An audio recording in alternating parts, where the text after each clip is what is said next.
Hello and welcome everybody to Tracy Di Bartolo, Thermomix consultant here in my kitchen in the lovely McLaren Vale in Adelaide.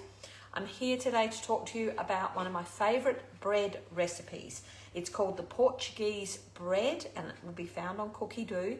Now it is an English recipe, so for those of you who are in Australia and you want to access this recipe, you simply need to go to the settings on your Cookie Do and we call it open up the filters. If you have any problems with that at all, you can always drop me a message, whether you're watching this on Facebook live or maybe you're watching it in replay, or you could also be watching it on my YouTube channel. And if you are watching, I would love to just see some indication or that you have been here. So a little thumbs up or a love or a comment is fantastic. Apparently it's good for the Facebook algorithm, who would know? But anyway, all right, so it's really simple, but of course with bread, there's always lots of different steps and you have to pause in between each step to let the bread prove. However, this recipe makes it really easy to do so. So I've done it and I've got it to the point where I'm about to work with it and to put it, to shape it up, I guess, and then put it into the cast iron baking pot. So I'm going to talk you through the recipe because it really is very, very simple. So Portuguese bread, there's also the Portuguese name there, which I am not even going to attempt to pronounce because I will get it wrong, I'm sure of it. All right, when we start cooking, all we do to begin with is put in 550 grams of water and then 720 of, they call it strong white bread flour. So here in Australia, I use the Wallaby brand, but there's also Lauki, and I'm sure there are many other brands all over the world, but just make sure that it is a strong white bread flour. So in that goes, lid on with the mixing cup in, and we just bring it all together for 20 seconds. So far, active time is only 20 seconds. And now we're going to leave it for 40 minutes, and you don't have to take it out of the bowl. I love this bit. So after it's all come together, I do get my spatula and just, quickly bring it all back together, put the lid back on, and I tend to use the timer that is on my TM6. So again, if you're not sure how to use that, you'll see a little arrow at the top of your screen. Just pull that down and you'll see there's a timer in there. Otherwise, any timer will do. 40 minutes. After 40 minutes, you come back to it and you put in now a teaspoon of I put in the instant yeast, like the dried version, but you can also use fresh yeast if you've got access to that. I've never tried it, so I can't comment, but I'm sure it's wonderful. So a teaspoon of that and 10 grams of salt. I always tend to use sea salt in all of my cooking. And then again, lid back on with the measuring cup in, and now we're kneading it for 6 minutes. So again, very little time that you are attending to it. The machine is doing all the work for you. After 6 minutes, again, you just leave the bread dough in the bowl to rest. So keep the lid on. The warmth of the kneading is all that it takes, and it will just rise of its own accord. It says to allow 2 hours, which I have done so. And this is what, there we go. After 2 hours, I'm going to take that out and show it to you. So that is now full right to the top with this beautiful dough. I'm going to move back my machine using my glider board, of course, very handy item. Available on the MixShop or as a host reward. If you need to know more about that, then you can always send me a message. Okay, so now on my thermo mat here, I've got a couple of things ready. On the thermo mat, I've got some extra flour and a bit more in a jug. This is a really sticky dough. So I guess that's the first thing to be well aware of, okay? I also have got 2 pieces of just normal baking paper, because what I intend to do is I'm going to cut this dough into half and I'm going to make 2 loaves out of it, because it does make quite a lot, and I find that one big loaf is actually hard to cut, and plus we don't need to eat it all at once, yeah? So if I make 2 smaller loaves, One is fresh and we eat that, and the other one, I just pop it in the freezer, and when I need it, out it comes. Okay, so these are called bread proofing baskets, and the great thing about these is you don't cook in these. It's really just to shape the bread. Now, two ways that you can use it. Because I don't like mess too much, I tend to just have this permanently in the bottom, and then my extra baking paper is going to go in here, because then I can easily lift this out and put it into my baking dish. So that's the first thing. But if you want to use these as they're meant to be used, then you must dust this very, very thoroughly with a mixture of the same white flour that you've used to bake your bread, a half mix of that, and rice flour. So put that together, give it a really good, swish around, make sure it's very, very well covered, tap out the excess, and then put your loaf, your dough in, and it gives you all those really cool lines, so it's very artisan. But I'm not doing that today because I'm just not. I don't like the mess. Okay, so the next trick is going to be to get this out of here and onto there. It's going to be messy and sticky. So I've got myself one of these, which again is from the MixShop. It's just I use it when I do dough or any sorts of pastries as well, because it means that you can work with it and not get it completely all over your hands. So it's just going to take me a moment to get it out, and you can see how stretchy that is and how much it makes as well. Okay, so and of course, for those of you who have a TM6, when we look at the mess that is left behind in the bottom of our bowl, we go, oh my gosh, that's going to be really hard to clean. However, the TM6 has got an amazing cleaning function inbuilt, and there is one especially for dough, which means that it will get all of that dough out of your bowl. Everything that's stuck under your blades, it comes out beautifully. Okay, so I've done not a bad job there, I think. Excellent. Put that aside, and I will clean that in due course. Now I'm just going to lots of extra flour, because as I said, it is as sticky as all get out. And I'm just going to roll it around. The mat is fantastic for this because it means that you have got it all contained, and then I just take it outside afterwards and give it a flick, and off it goes. Okay, so I'm going to cut this in half.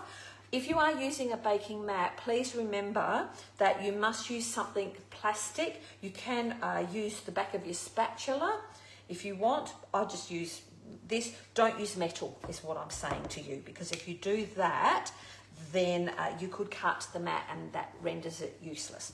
Okay, so I'm going to get one of these, and I'm going to just get my piece of dough, and I'm going to work it like so. So you pull it out, put it under, pull it out, put it under. I'm hoping that you can all see that, what I'm doing.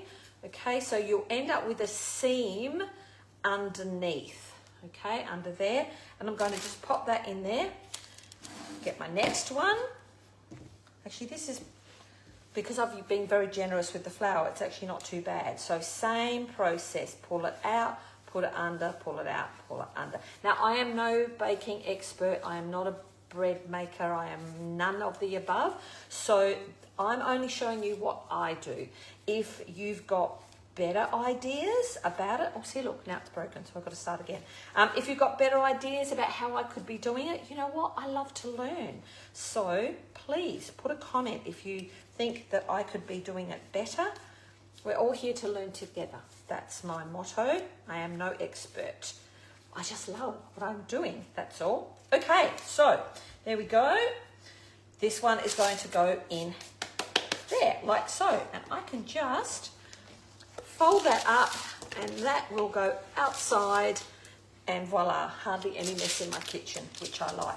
All right, today, as per the heading, I am going to be using the cast iron to cook these in. So through this recipe, it will say to preheat your oven to 250 degrees, which I have already done. And now I have got ready my cast iron pot. So on the MixShop, there is a series of these pots, 3 of them. 2 have lids, 1 is a baking dish. So this one is called Phoenix, F-E-N-I-X, and the cookware is called Firra, so F-I-R-R-A. If you look at that on the MixShop here in Australia, you'll see the series. You can buy them individually, or I believe that there is a bundle as well. And of course, if you do decide to invest in something beautiful like this, I would love it if I've inspired you to pop my name down as the consultant who inspired you to get this. Now, these are really heavy, okay? So that's the first thing. They are cast iron. They're beautifully inside. They've got a non-stick surface. And those that have lids, this is also just about as heavy as the pot. You'll see that there is, hopefully if I've got the light right, you'll see that there's all these little dots. Now these have got a special name. I think it's called picots, P-I-C-O-T-S.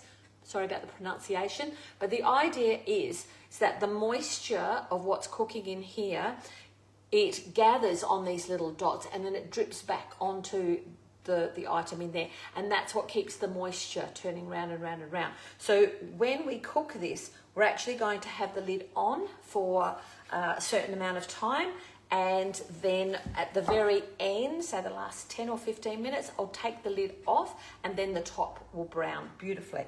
So what I'm going to do is I'm going to lift up these and I'm going to place them side by side in my pot. Let me move this back for you.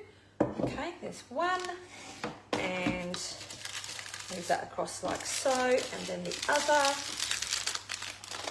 will go in there. And also by having the baking paper, like you could cook this straight into the pot, no problem at all. If you were doing one big one, then go ahead and do that. The reason I use the baking paper is so that I can do the 2 individual ones, because that's what suits me and that's what it's all about. All right, so there are my side-by-side little dough in there. I'm going to just score it either with a sharp knife, or you can use one of these, again, from the MixShop. My entire house is full of MixShop items. Ask anyone who's been here. And we can just score it. Just do a few quick, you don't have to be too fancy about it. I'm not, because I'm just not. All right, the other thing I do is I just get a container with water only, and I give it a really quick spray. You notice that was hardly anything at all. And then the lid goes on, like so. And then I'm going to put it in the oven. So the oven's behind me. I'll be popping this in. Okay, like so. And we are going to, blah, blah, blah, blah. The Thermomix is just telling me everything. You can even use the sensor with this recipe. So if you've got a sensor, or if you're interested in the sensor, it's an amazing little device that goes into the bread, and you can track its progress on here. I'd forgotten that it does that. So maybe I will do that in a moment. And you don't even then have to set your alarm to go off, because the sensor is going to tell you when it goes off. So I'll get back and do that in a moment, but I'll finish off with you guys. So the last few things about the bakeware, there's a couple of other things that you can get as extras. So you buy the pot just as I showed you. So that one is called the Phoenix. There's also available a mat that fits the pot precisely. And there are also these cute little silicone handles. So for instance, I've got this baking dish. I do my lasagnas and my potato bake, etc. in this.